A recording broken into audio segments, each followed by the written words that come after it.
رات کی خاموشی، سنسان سڑکیں اور ایک سایہ جس کا جسم تو ہے مگر سر نہیں۔ جنوبی ایشیا کی لوک کہانیوں میں ایک عجیب مخلوق کا ذکر ملتا ہے جسے سرکٹا کہا جاتا ہے۔ ایک ایسا وجود جس کا سر کٹا ہوا ہوتا ہے۔ کہا جاتا ہے کہ سرکٹا ان لوگوں کی روح ہوتی ہے جن کی موت یا تو پراسرار طریقے سے یا پھر پرتشدد طریقے سے ہوئی ہو، اور اب وہ اپنی نامکمل کہانی یا ادھوری خواہشات کے ساتھ بھٹک رہے ہوتے ہیں۔ لوگوں کے مطابق سرکٹا اکثر رات کے وقت سنسان راستوں پر نظر آتا ہے، کبھی دوڑتا ہوا تو کبھی خاموشی سے کھڑا ہوا۔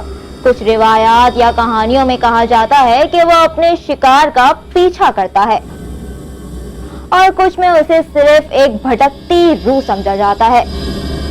لیکن سوال یہ ہے کہ کیا سرکٹا واقعی موجود ہے؟ سائنس اس بات کو تسلیم نہیں کرتی۔ ماہرین کے مطابق یہ کہانیاں انسانی خوف، اندھیرے اور ذہنی اثرات کا نتیجہ ہو سکتی ہیں۔ اندھیرے میں دماغ اکثر سائے اور آوازوں کو حقیقت بنا دیتا ہے، اور یہی خوف وقت کے ساتھ کہانیوں میں ڈھل جاتا ہے۔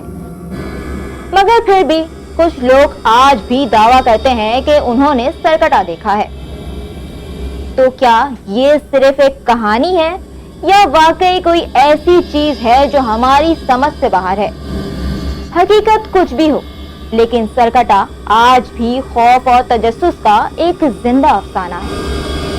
آپ ہمیں اپنی رائے کمنٹ میں ضرور بتائیے گا۔ فیض نیوز، فیض سب کے لیے۔